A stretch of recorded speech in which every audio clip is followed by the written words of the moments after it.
E outro de seus discípulos lhe disse: Senhor, permita-me que primeiramente vá sepultar meu pai. Jesus, porém, disse-lhe: Segue-me e deixa os mortos sepultar os seus mortos. E entrando ele no barco, seus discípulos o seguiram. A paz, meus consagrados. Está dito no texto que este já era discípulo de Jesus. Quem sabe um dos 70, os que foram de 2 em 2 logo mais. Era um homem que frequentava as reuniões nas beiradas, que não se envolvia muito, como um visitante que se repete na igreja.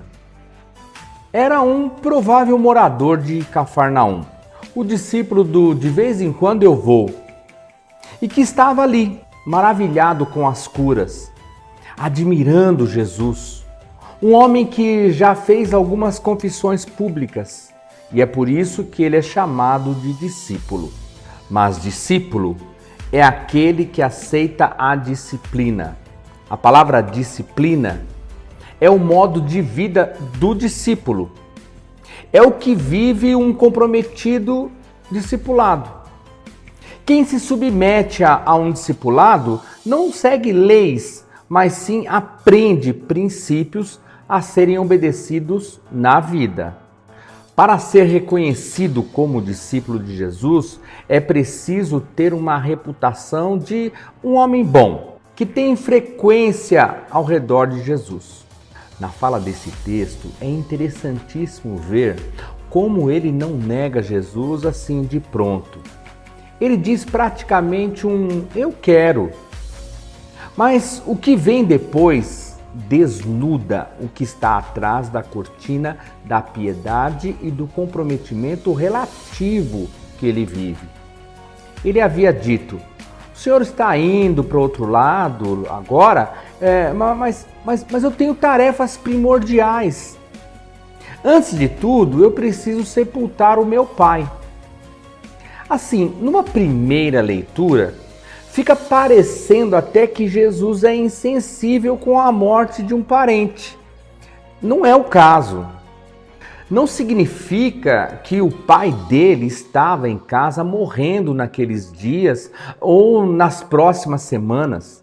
Isto é uma expressão antiga do primeiro século que está implícito uma coisa: enquanto o meu pai estiver vivo, eu não vou poder fazer isso. Eu não vou poder sair de casa e deixar a minha família. Mas e se tivesse que sair de casa para se casar, por exemplo? O tal deixará o homem pai e mãe e unirá-se-á à sua mulher. E se ele fosse trabalhar em uma outra cidade, em uma outra nação, atender um convite de uma multinacional na Grécia, por exemplo, ele não iria?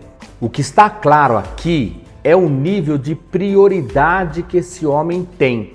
Ele está dizendo claramente: eu não vou poder te seguir. E sacou logo uma justificativa que ele achou da mais forte e convincente. Agora, qualquer ser mortal, um ser normal, diria: muito bem, não há o que discordar. Seria maldade minha desconsiderar a preciosidade da vida do seu pai. Beleza. Fica aí esperando até o dia de descer o corpo dele na sepultura. Claro que com o risco de você morrer antes dele, não é? Mas já imaginou o seu pai sem você para enterrar ele? Mas Jesus não é qualquer mortal. O Criador da vida, o Senhor, o dono da vida, devolve a proposição como a outra proposta para além do aguardar o sepultamento de um parente. E sabe-se lá quando, né? Jesus diz: segue-me e deixa os mortos o sepultar os seus próprios mortos. Lá no texto paralelo em Lucas 9,60, tem um acréscimo ainda, né? Lá diz: quanto a ti, vai e anuncia o reino de Deus. O que mostra no olhar de Jesus que esse homem estava vivo, No entanto, preso a gente que, conquanto não estivessem mortos fisicamente, ainda estavam mortos espiritualmente. O que Jesus está dizendo é: deixa aqueles que estão mortos espiritualmente e vivos fisicamente enterrarem os que estiverem mortos fisicamente. E esse entendimento foi também escrito anos depois na teologia do Paulo, lá em Efésios capítulo 2, quando ele diz assim: Deus vos deu vida quando vocês estavam mortos em delitos e pecados. É sobre estar morto espiritualmente, apesar de estar vivo nas células, com expressão e com volição física, que está vivo no corpo físico. Olha, manos, a gente não tem a menor ideia do que teria acontecido com este homem se ele tivesse ido com Jesus.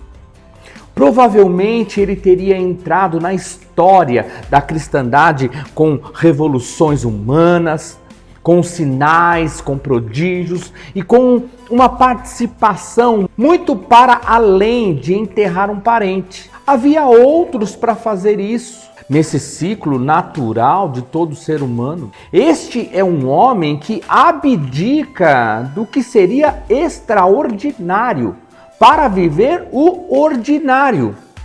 E porque viveu o ordinário, não é contado entre tantos outros. É mais um da galeria dos comuns, dos corriqueiros. Ele não tem nome.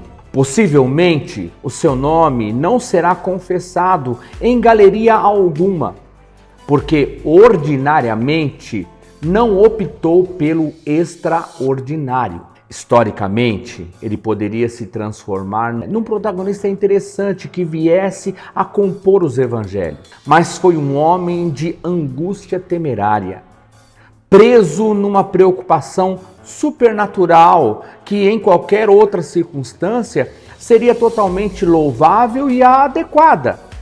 Mas naquele contexto imediato, frente a frente com Deus, não. Aquilo era muito mais largo do que o oceano, dimensionalmente muito maior do que o universo todinho. Jesus diz o que ele não ouviu. Para essa tarefa, tem quem faça, delegue a outro. Mas se você soubesse quem de verdade é que está te convidando, não haveria nenhum titubeio, nenhuma desculpa, nenhuma justificativa. Andar comigo? Quanto de importância tem isso? Faça o cálculo. E entrando ele no barco, seus discípulos o seguiram. Seus quem? Os que já estavam antes. Ele não foi, manos.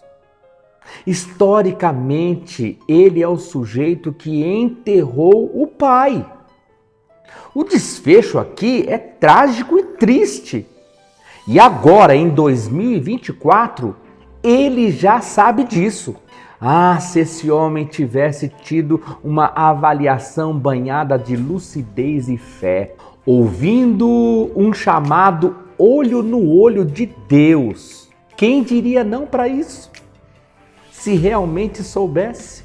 Às vezes, manos, o que fica reverberando na minha mente, no meu coração, é que a gente não sabe algumas coisas.